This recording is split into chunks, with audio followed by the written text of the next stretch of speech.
Greetings everyone and welcome to my channel. I'm your host Captain Ryan. Today's video comes to us courtesy of Storm Surge Alpha. And Storm Surge is playing in the Tier 7 Premium British battleship, the Duke of York. As the battle gets underway, the battle is Fault Line, it's Domination Match Mode, and it's a Tier 7 battle with carriers. Now, for those of you who aren't familiar, the Duke of York is the premium version of the King George V, or the KGV, here in World of Warships. And some people would argue that it's not a particularly good premium version. One of the things that you lose on the Duke of York over the KGV is that you no longer have a spotter aircraft. This means that your limited gun range of 18.1 kilometers is pretty well set in stone. Now, I'm not sure if you can extend that with a gun range module. I don't think that you can, which means you do have to deal with that limited gun range. And of course, because it's a British battleship, you also have a fairly sizable base detection range with that limited gun range. You can reduce that by putting a captain on this ship that has the concealment expert, and that's certainly going to help, but you still have to deal with that limited range, which means if you're trying to shoot at long range, you're going to have a hard time hitting things. Specifically, here you can see Storm Surge firing shots out at the Queen Elizabeth, having most of those shots impact that mountain. Now, Storm Surge is going to do something interesting in this battle that you don't see a lot of British battleship captains do. He's going to be firing armor piercing for much of this game. And while that's not necessarily a bad tactic, it's important to remember that the Duke of York and the KGV have some pretty decent high explosive and can set a lot of fires. And I've personally found that the high explosive on these 14-inch guns does a very good job of wrecking cruisers. The armor piercing, however, I tend to find I have problems penetrating with. Not sure why exactly that is in my case, but I do know that at Tier 7, this battleship only has 14-inch guns, so they are 2 full inches smaller than pretty much all of her counterparts, with the exception of the Gneisenau. That's a full inch smaller. But the armor piercing seems to do just the trick as Storm Surge deletes that poor cruiser that was sailing around in the B cap point, getting a double citadel and finishing him off, also securing a first blood. Now, the enemy team has managed to kill one of their battleships, but you'll notice that the enemy team isn't yet in the process of capping anything, while Storm Surge's team is going to take C here, and they are at the very least capping A with what looks like out contention from the enemy. Now, Storm Surge is also going to do something here that you see a lot of people who will try to do, especially if they've come from World War tanks, and that's effectively try to camp bush, or in this case, camp island. And Storm Surge is going to use this effectively because the KGV isn't terrible when it comes to backing up. It does seem to be able to change its directions reasonably well. Now, he's got an allergy up here, and it's a fast French cruiser, so if you're fighting these French cruisers, you got to give them a little bit more lead because they are fairly quick.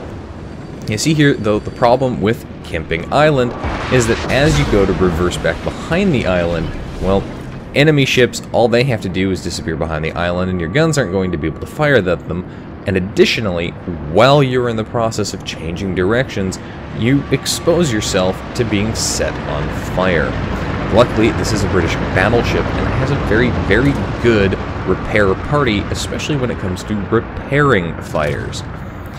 Additionally, you can spec your captain and put the appropriate flags on the ship so that any fires they get set really will only last about 20 seconds. This ends up being an excellent thing to have in this kind of ship if you're dealing with a lot of destroyers. Fortunately for Storm Surge, this match only had one enemy destroyer, So he doesn't have to worry about torpedoes from that sneaky ship. Pretty much anything that's going to torpedo him at this point is going to be easily visible coming towards him. Specifically things like, well, the carrier. The anti-aircraft on the Duke of York is not terrible. It's not the best. There are certainly other Tier 7 ships that I would say have significantly better anti-aircraft on them. The Colorado comes to mind here, but in a pinch, your anti-aircraft can shoot down aircraft. Of course, in this case, he's got the friendly CV who's also got fighters over top of him and is helping him. At this point in the battle, his team has got both the A and the C cap point. The enemy team has started to push B hard, and you can see what they're trying to do here is some of them are trying to make a run to the backfield to look for the enemy carrier. But this Emerald has come around this island with Storm Surge right here backing up, and that's going to be a deletion for him. Now, you'll notice he manages 3 citadels here, but all 3 of those citadels came from the rear turret alone, because the forward turrets, their shots just missed the bows there. But that Emerald, well, he's a dead Emerald now, and that's unfortunate. This is one reason why you have to pay attention to your minimap, because it's not like it was unknown that Storm Surge was back here. The Allergy certainly knew he was back here, the Carrier certainly knew he was back here. And speaking of the Allergy, well, the Allergy tried to turn away and run away, but being the French cruiser that it is, with the armor that it is, it's particularly vulnerable to being citadeled from the stern. So, a slight dose of not so surprise butt sex into there, getting Storm Surge his 3rd kill in this game. And at this point, the enemy team is now down 4 ships, 3 cruisers and 1 destroyer. And of those 4 ships, 3 of those kills belong to Storm Surge. The enemy team has managed to kill a battleship, a cruiser, and a destroyer on Storm Surge's team, but of course, Storm Surge's team started with the destroyer advantage, and so they still have a destroyer in the meantime. If you're looking for some entertaining salt, pay attention to the chat, as there will be some of that going on, or has already been going on in this chat. Storm Surge going to go ahead and push forward here, get himself in position to deal with this Arizona. Now this Arizona has just taken some torpedoes, and if he was firing the high explosive, he could set him on fire and cause him some significant problems and start burning him down. You'll notice though this Arizona is angled, and the Arizona has 14-inch guns as well. So the armor on the Arizona is particularly good, and Storm Surge is holding off on shooting this Arizona until this Arizona gives him a better broadside, or at the very least is a bit closer. But you can see there he fires into the bow, he gets a couple of penetrations, a couple of over penetrations, but didn't do a lot of damage.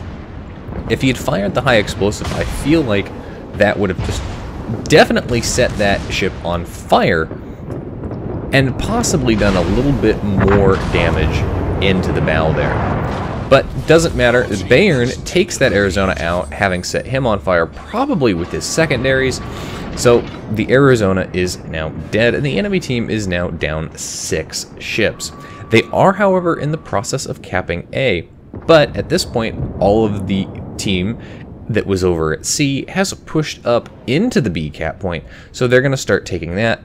And because they're going to take B, or contest at B at the very least, the enemy team, for now, is not gaining any points. Bayern ends up getting taken out there. He burned down, unfortunately. And while that is definitely a loss for Storm Surge's team, at this point, the enemy is not coordinated together. There is a Duke of York that's back over there that's very low health, and there's a fairly high health Duke of York here that's pushing up to support the other Duke of York. Now, one thing that I will say that I really like about the Duke of York, though, is that snow camo. The snow camo on this ship is absolutely stunning. The amount of detail that went into it looks fantastic. And the fire effects on the snow do kind of seem a little bit off depending on where you're looking, but for the most part, they do look fantastic as well.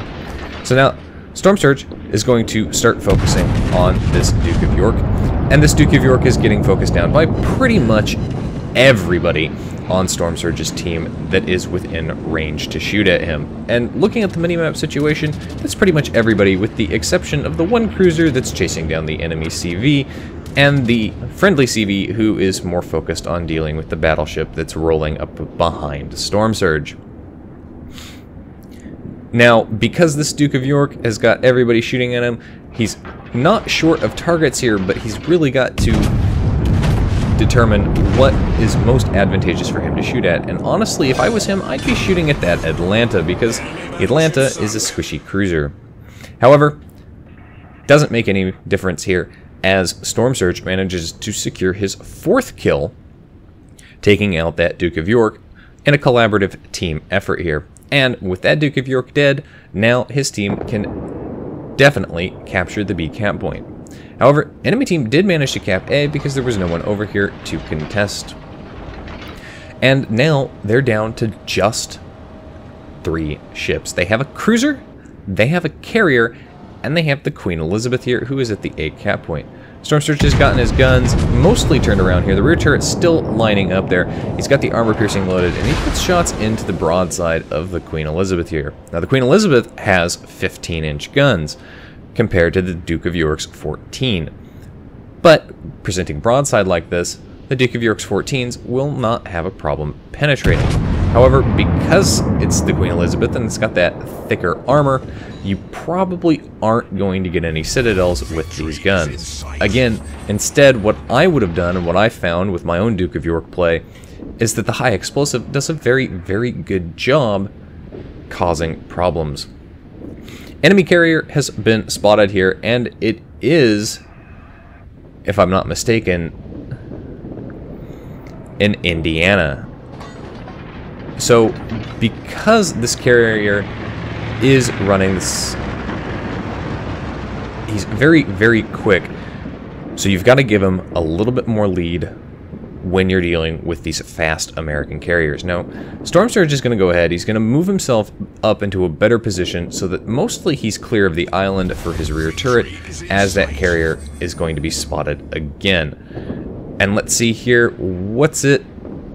It is a Ranger. So, Tier 7 carrier, not the previous carrier. I think the Indiana, I'm thinking of the Indianapolis, which is the Tier 7 cruiser, which is actually following this carrier. Now, that Queen Elizabeth has gone around the island, but he's currently engaged with the rest of Storm Surge's team. So Storm Surge doesn't need to worry about him, he's only going to focus on this Ranger. Now the Ranger is still a fast carrier, and he's going to try and run here, and again, with the armor piercing. Now, this is going to work somewhat as Storm Surge manages to get a citadel here and cause that carrier some problems, but you can see a lot of over-penetrations with these shots.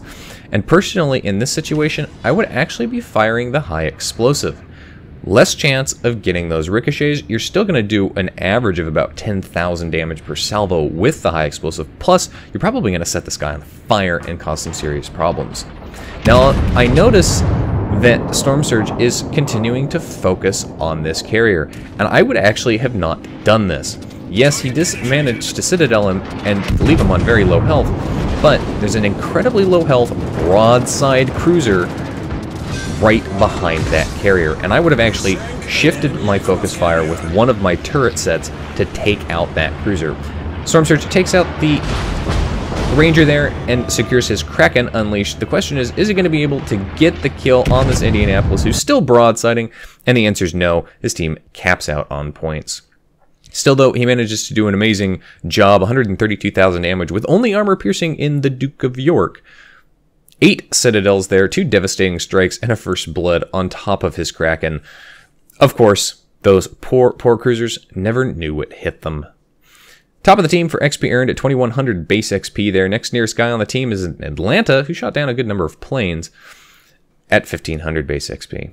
Anyway, that's it for today's video, folks. If you liked the video, hit that like button, hit the subscribe button, and leave a comment down below. If you'd like to get semi-regular channel news and updates, you can do so by liking and following me on Facebook. If you'd like to help support me, you can do so by becoming my supporter on Patreon. If you've got a replay like this one that you'd like to see featured on my channel, you can do so by sending it to my email. And if you'd like to watch me play various games live, you can do so by following me on Twitch. You can find the links for all of those in the video description down below. And as always, I'll see you next time. This is Captain Rye, signing off.